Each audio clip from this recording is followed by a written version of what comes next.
A total beginner's guide to revising. Good evening, parallel coaches. Neil here. How are we doing?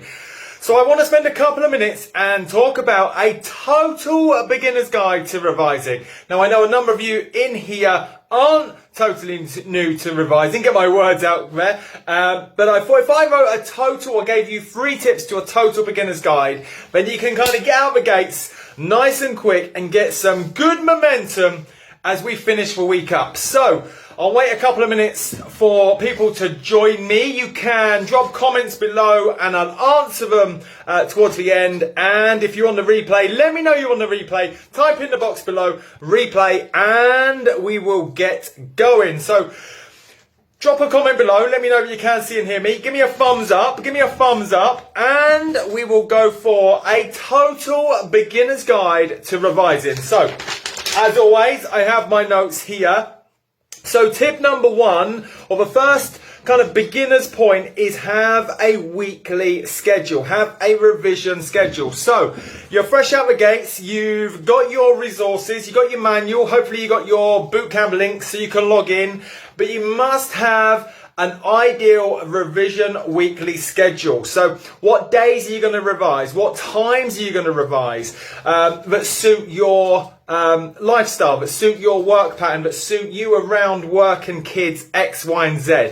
Because that leaves you with the best intentions to actually do your revision. Otherwise, you get to the end of a week and you just feel annoyed, frustrated, guilty at yourself for not taking action, even though deep down, we all know that we can fit revision in and there is enough time during the day.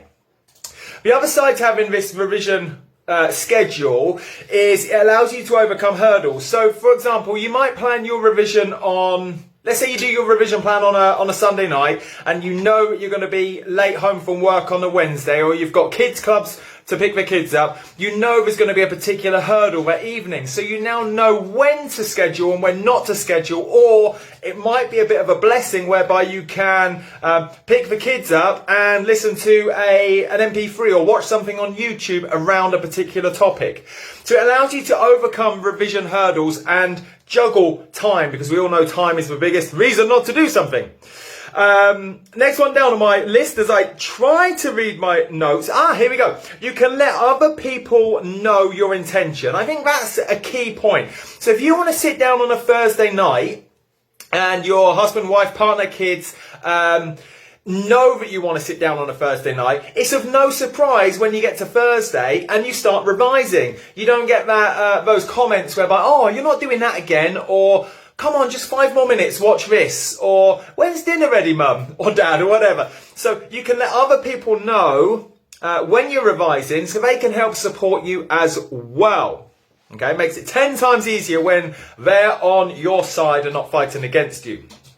And then my final point is just to make sure you are putting, in an ideal world, 10 to 15 minutes of revision aside every day or every other day. So Monday, Wednesday, Friday, Sunday. So little by little, a little becomes a lot. 10 minutes on a Monday, 10 minutes on a Wednesday means that the time frame between those 2 revision sessions is not very much at all, which means you're more likely to remember keywords, more likely to remember pronunciations, definitions, or something about that subject.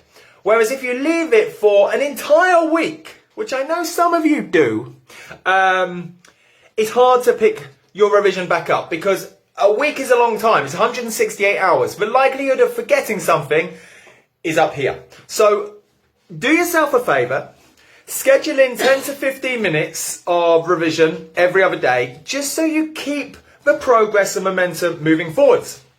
So tip number 2 to this beginner's guide to revising.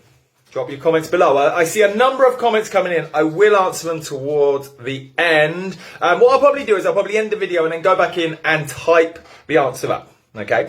So number 2 is goals, revision goals each week. What are your revision goals each week? So many people sit down, start revising, but don't really have an objective. They don't have an outcome. They don't have a goal of what it is they want to revise or how long they want to revise for. And at the end of that revision, what did they get out of that session?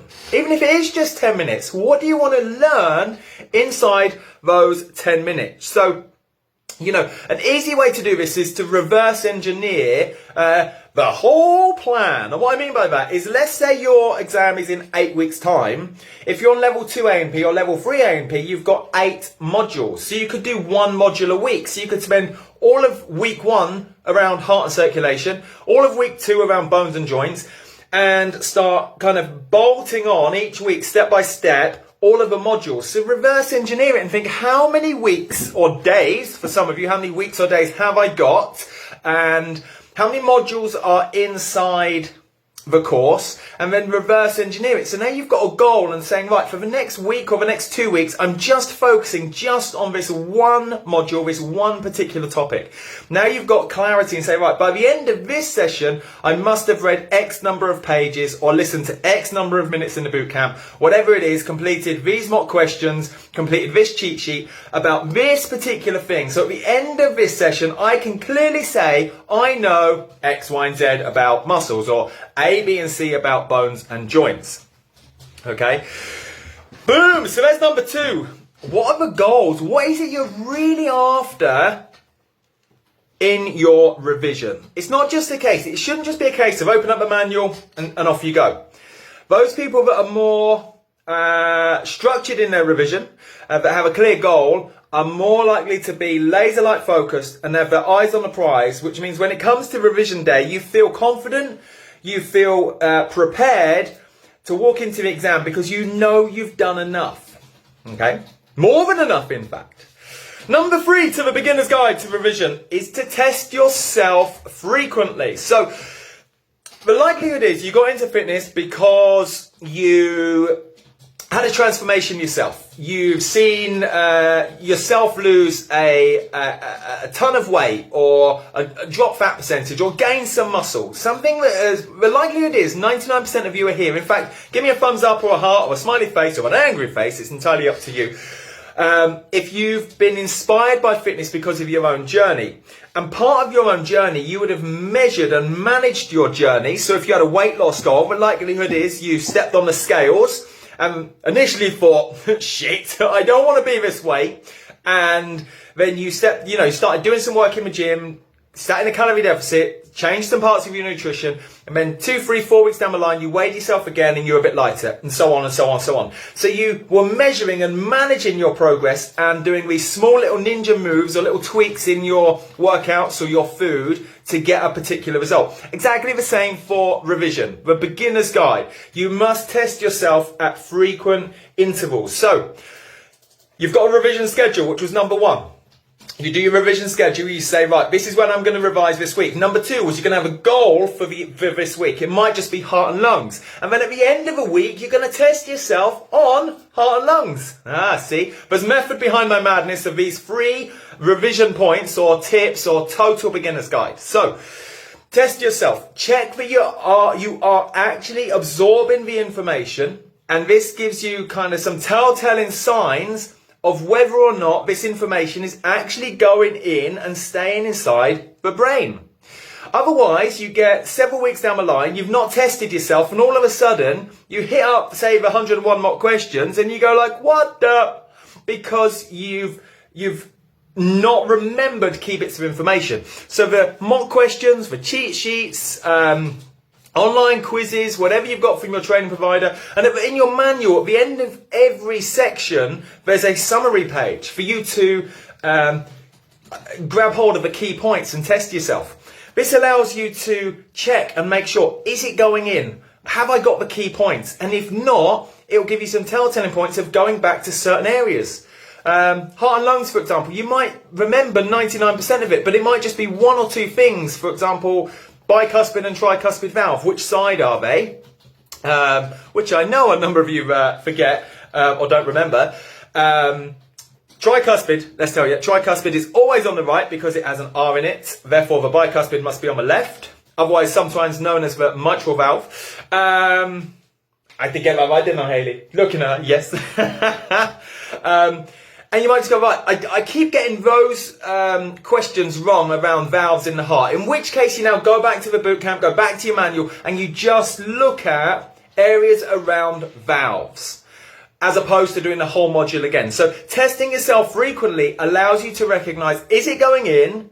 Is it staying between my ears, for 6 inches of real estate between my ears? But also allows you to go back with precision and set a new goal inside your next revision weekly schedule. And saying, right, this week I'm going to move on to bones and joints, but I also have a goal of understanding exactly where the valves are and what valves are in the heart, for example. So, there we have it. The beginner's guide to revision. The total beginner's guide to revision. So I appreciate I've only given you 3 points. In summary, it was a weekly schedule for number 1. Number 2 was to have clear revision goals. And number 3 is to test yourself and measure frequently. And I appreciate it was probably a few more. So perhaps not the total beginner's guide, but certainly is hopefully the motivation and kick up the ass you needed on Thursday, the 26th of September, to make sure you have a wicked end to the week with your revision and go into next week with a schedule, with a goal and a test. And on that note, I'm going to love you and leave you. I can see a dozen or so comments below. If you are on the replay, then drop your comment below as well. I'm going to pause it here, end the video, and jump back in and reply and reach out on text. So, have a wicked evening, and I will see you on the next one. See you soon.